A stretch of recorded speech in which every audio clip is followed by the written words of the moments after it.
The Unfair Advantage, Chapter 5, Introducing the Miles Framework.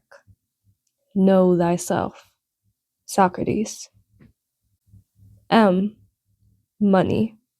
I. Intelligence and insight. L. Location and luck. E. Education and expertise. S. Status. Before dreaming about the future or making plans, you have to articulate what you already have going for you, as entrepreneurs do. These are the words of Reid Hoffman, co-founder of LinkedIn. In his book, The Startup of You, he and his co-author, Ben Casnocha, were trying to illustrate how exactly a person could transform themselves by applying startup business principles directly to an individual career. They wrote that line as entrepreneurs do, with the assumption that all entrepreneurs naturally assess themselves before embarking on any business endeavor. However, in our research and first-hand experience, mentoring entrepreneurs, we found that entrepreneurs rarely, if ever, carry out this kind of audit, let alone the kind that we are recommending. It is critical to know yourself, because that self-awareness will make your path in life so much clearer. Becoming more in touch with your motivation, personality, and mindset allows you to understand and develop your unfair advantages. It also allows you to develop those motivations and mindsets, and even develop new unfair advantages. Our fundamental idea is that in any field, ultra-successful people, including the much heralded startup founders, achieve their success through a combination of ability, unique opportunities, and the type of random advantages that come from being born into a particular family and culture that supports their talents. Until now, there has been no model to help you comprehensively discover and audit your assets, both internal and external, earned and unearned, psychological and circumstantial. This is the exact purpose of the Miles Framework. The Miles Framework is a powerful tool to help you identify your unfair advantages. It will tell you whether you should be focusing on leveraging your location, whether your education sets you apart, or whether your true strength lies in your status. The framework.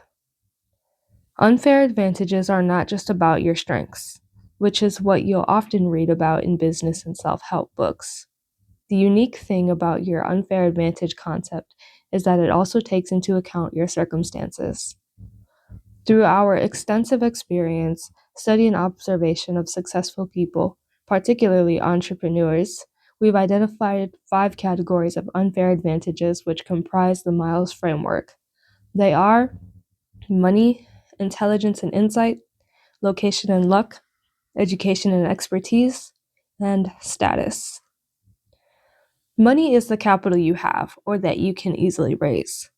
Intelligence and insights includes book smarts, social and emotional intelligence, as well as creativity.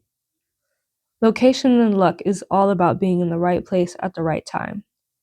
Education and expertise is both your formal schooling and also your self-learning, which gives you intellectual and technical know-how. Status is your social status, including your network and connections. It's your personal brand, in other words, how you're perceived. It also includes your inner status, which is your confidence and self-esteem. Remember, you don't have to have all of these unfair advantages to succeed.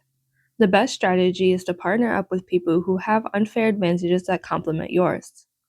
All of these advantages are built on the foundation of mindset, which is the one that you have the most control over and where you have the most leverage. You can see this illustrated in the diagram on the following page. The unfair advantage you're likely to have heard the most about is money, but it's not the only one. One reason we have worked so hard to develop this framework is to remove the excuse of money. After all, Jan Koum, founder of WhatsApp, has a story that is very different to Evan Spiegel's. Jan is a tech startup titan now, but didn't exactly start out that way. When he was moving into a house provided by social services, nobody could have predicted he would one day have a net worth of around $10 billion. How did he do it? not only by working hard, but by leveraging his unfair advantages. In Jan's case, this meant leveraging his incredibly strong expertise as a computer programmer by joining an infamous Silicon Valley hacker club early in his career. On top of that, his strong privacy and anti-advertising ideals, developed from growing up in communist Ukraine, meant that WhatsApp was never designed with advertising in mind, which is part of what made it very popular. For startups and small businesses, success is not just about MBA frameworks and strategies. It's not about being better, faster, and cheaper. Those aren't real unfair advantages because they're not sustainable. But when the founding team has a combination of money, intelligence, and insight, location and luck, expertise and education, and status, that's when they have a real unfair advantage. It is not enough to know what an unfair advantage is. You need to discover which ones you have. The Miles framework and the practical sections at the end of each of the upcoming chapters will help with that. But it is also important to start with the questions below, which will help you to determine the basis you are working from before you've even looked at your unfair advantages, your motivation, and your personality. Your motivation. Why are you doing what you do? At the core of your mindset is your why. Why are you striving to achieve what you want to achieve? Why become a startup founder and entrepreneur in the first place? Simon Sinek had popularized the concept of starting with why. He points out that all companies should first begin by considering why they exist and then allowing the purpose to flow through everything what they do to their customers. It is very important to have a sense of why as an entrepreneur or founder. At the core of your actions, whether you are aware of it or not, is a deeper belief and sense of purpose guiding the choices you make. Your why can change over time based on the experiences you have. But as human beings, when it comes down to it, you're usually driven by just a few core motivations. As you embark on your startup journey or any project that you undertake, ask yourself why you're doing what you're doing and why you have set yourself such a goal. Due to the arbitrary and unequal distribution of unfair advantages, your why is particularly important in terms of how you define success for yourself. Ideally, your why must come from you alone, because if it is driven by other people's expectations or need for approval from others, suffering will be the outcome even if you succeed. Asking yourself that question will help you determine your real motivations for striving to achieve what you want to achieve. We will talk more about your why in part 3, when we will consider your internal and external motivations for launching your own startup. For now, though, it is enough to think about it and allow your subconscious to ponder the question. What is your personality type? Psychologists have devoted decades of research in trying to answer that question. The classification most widely accepted in psychology is that of the Big Five personality traits. Openness. How open are you to new experiences and how imaginative are you? Conscientiousness. How organized, self-disciplined, and goal-oriented are you? Extroversion. How much you enjoy spending your time around other people. Agreeableness. How friendly, compassionate, and cooperative you are. Neuroticism. How prone are you to anxiety, worry, or stress? Having more insight into your personality helps you to play to your strengths and know where you may need to expand extra effort. For example, Hassan is an introvert, so scores low on the trait of extroversion compared to Ash. But meeting people, expanding your network, and building relationship is required in entrepreneurship. He knows he has to be more proactive in meeting and talking to people.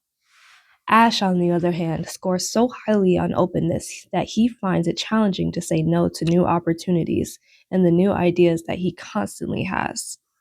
Limiting the number of projects he works on and therefore having more focus has helped him to become a more productive and impactful entrepreneur. Studies show that there is no one personality type that is ideal for entrepreneurship. However, it is important to have an idea of what you stand so that you can act accordingly. The trait that's probably the most unsuited to entrepreneurship is high neuroticism. If you're very high on neuroticism, entrepreneurship is not likely something you'd enjoy, as it is very stressful and filled with uncertainty.